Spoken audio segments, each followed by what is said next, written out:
from your breaking news and weather authority. You're watching News 10 at 5. 10 at 5 starts with breaking news. The State House of Representatives is calling on MSU President Luanna K. Simon to resign over the university's handling of the Larry Nassar scandal.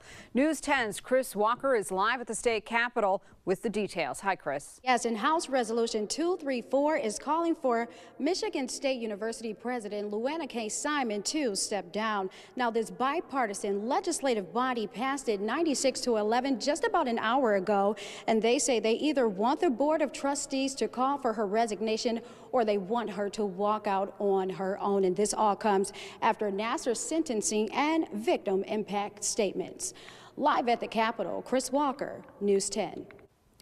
Thousands of people have signed an online petition demanding Luanna K. Simon's resignation. This is a live look at the Care2 Petitions website, which has more than 13,000 signatures out of its 14,000 signature goal. Now, the organizers are urging people to sign on to demand all of Nassar's enablers, especially President Simon, step down and all medical bills of survivors be forgiven. On top of that, we just got an email from MSU trustee Diane Byram's staff saying she too is calling on Simon to resign. She says it is clear the public has lost confidence in the administration. Now to what happened in court today, starting with the moment the judge handed down Larry Nassar's sentence. I'm giving you 175 years, which is 2,100 months.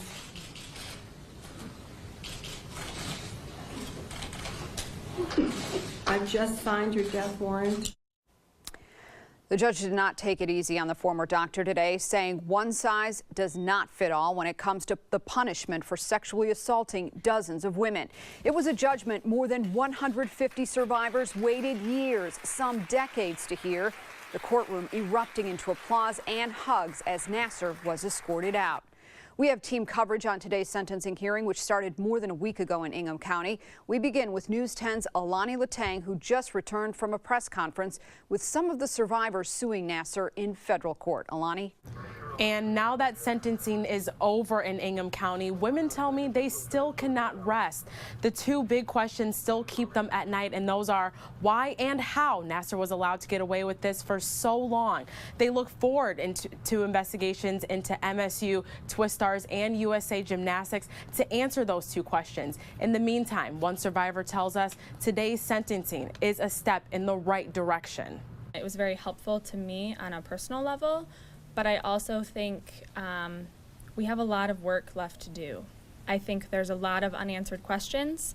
You know, we still are looking for a lot of accountability from several parties, and we saw the first step in that pursuit of justice come true today, and we're not giving up.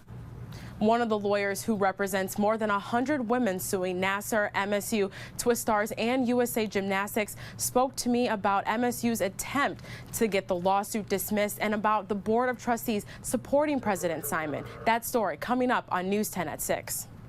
For the woman whose testimony led to the charges against Nassar, today's sentencing brings relief. Kyle Stevens was a family friend of Nassar's and just 6 years old when he started abusing her. She was the first person to give an impact statement during this hearing, a statement that included some pretty powerful words. Perhaps you have figured it out by now, but little girls don't stay little forever. They grow into strong women that return to destroy your world. Stevens is one of several people we spoke to after today's sentencing. News 10's Chelsea Snyder is in studio now with more on her reaction. Chelsea. And Stevens was very emotional after Nassar's sentencing today. She said that she was relieved that her monster is gone and that she can now take some of the guilt off of her shoulders for not coming forward sooner. We learned that last week Stevens' father killed himself after becoming racked with guilt for not believing his daughter when she first told him about her parents about the abuse. We asked her today if what her father thinks would say knowing Nassar is now behind bars. Take a listen. I think he would just be crying because he'd be proud. He'd be proud that I had the strength to do this. He would be proud that he'd be proud of who I've become. Kaylee Lorenz was the second to last survivor to read her statement today. Lorenz is one of the victims whose abuse led to charges. She did not decide to publicly identify herself until the day Nassar pleaded guilty. She says she felt it was important to read her statement publicly today, but is ready to move on from Larry Nassar.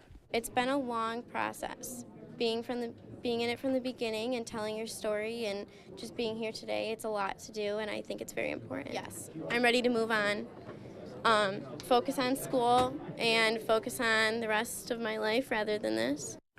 The survivor who started it all was the last person to speak today. I'll be talking to Rachel Dunn-Hollander about it tonight on News 10 at 6. News 10's Clayton Cummins has been in the courtroom since day one. He's in studio now to tell us what it was like to watch Nassar address his victims before he learned his punishment. Clayton.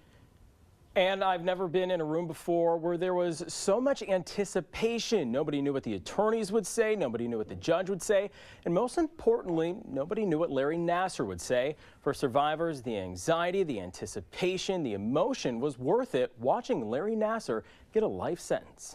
A courtroom on edge as Nassar and his attorneys take the podium before sentencing. Unequivocally, I would be standing next to this man for every trial that he would hold, every sentencing that he would have, because that's what our Constitution requires. But some have taken that defense personally. As we sat in the court this morning, we received an email from somebody who was anonymous that wished death upon our kids.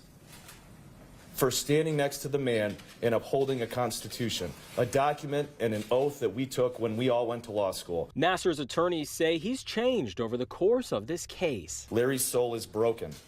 He is the shell of a person that we all first met. He is reserved and soft-spoken.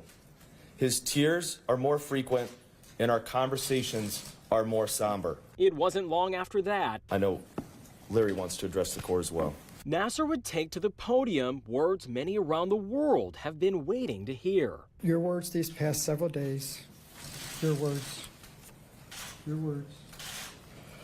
have had a significant emotional effect on myself and has shaken me to my core.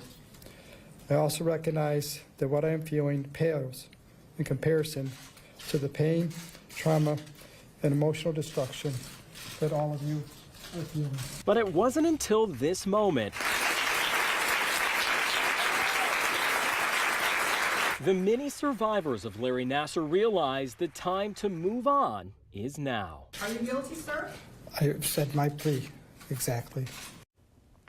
The judge said Nassar will have 21 days to appeal. Only time will tell if he changes his mind. And all right, Clayton, thank you. Holt Public Schools has started its own investigation into Nassar in light of the statements given this week. News 10's David Andrews joins me now to explain. And 3 of these survivors who have spoken over the last week said they were abused by Nassar on Holt High School's property.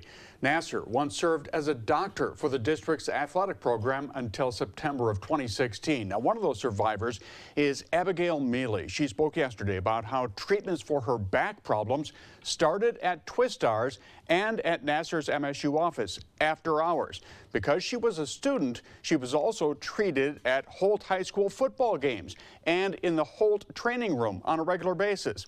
Eventually, those treatments moved to Nassar's home basement. I knew it felt strange, but you were Larry Nassar. I was supposed to feel privileged to be treated by you. This has to be okay. This is okay. I am okay. This is the phrase that I trained myself to repeat all those nights in high school when I woke up in a cold sweat, heart racing, and about to vomit because I'd had a nightmare about one of our treatments. Now, upon learning of the abuse that took place on Holt School grounds, Superintendent David Hornak released this letter to parents, staff, students, and the community. In it, he writes, "My heart was heavy upon hearing and learning for the first time that criminal acts of a sexual nature reportedly occurred on our property.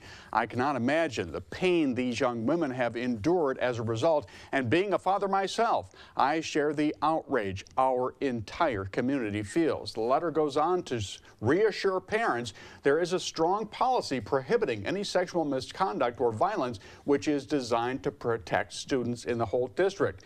Superintendent Hornak also encourages any students who have experienced abuse to come forward so it can be investigated and appropriate action can be taken. All right, David, thank you. We have a lot more Nassar coverage coming up at 6, including updates on the civil lawsuit about to play out in federal court and the NCAA investigation into Michigan State University. We'll also hear from more survivors about the nearly 200-year sentence handed down to Nassar today.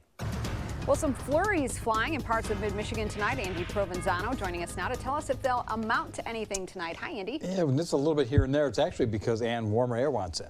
So, yeah, well, the end result will be a warmer day tomorrow, that's for sure. But a couple of flakes or maybe in a patch of freezing drizzle possible overnight. When you take a look at the satellite picture, you can kind of see how the clouds thicken up near the Mississippi River. That comes in just a little bit of moisture. Some of us may not even see anything at all as it goes on through. Temperatures very common for what you're supposed to have here in a January day late in the month, readings in the 20s and 30s. It's the warmth down here. Once that front goes by, we'll pick up a south wind. It gets really gusty Friday, and we'll be well into the 40s for Friday and for our Saturday, that's for sure. You see that push from the west is what's going to cause us to get a little more mild, almost spring-like air back into the picture. But right now, we do have just cloudy skies. 27 there in Jackson. Clouds are the same in East Lansing with 27 degrees. We have readings well into the 40s, but there's some rain coming too. We'll have more details coming up. The suspect wanted for shooting a state police detective and a trooper is dead. It is an update to a story we first told you about on First at 4. Police in Barry County are now trying to figure out if the suspect killed himself or was hit by shots fired by troopers. The detective and trooper were serving a search warrant in a cold case in Union Township when they were shot. One underwent surgery and is in serious but stable condition. The other did not seek medical attention. A portion of southbound US 127 is closed until tomorrow morning after a truck hit a bridge beam. MDOT says a truck hauling an excavator that was too high hit a bridge support beam in Mason. Crews now need to remove and replace that beam. To get around the southbound closure, a detour has been set up using Holt, College, and Kip roads to re-enter US 127.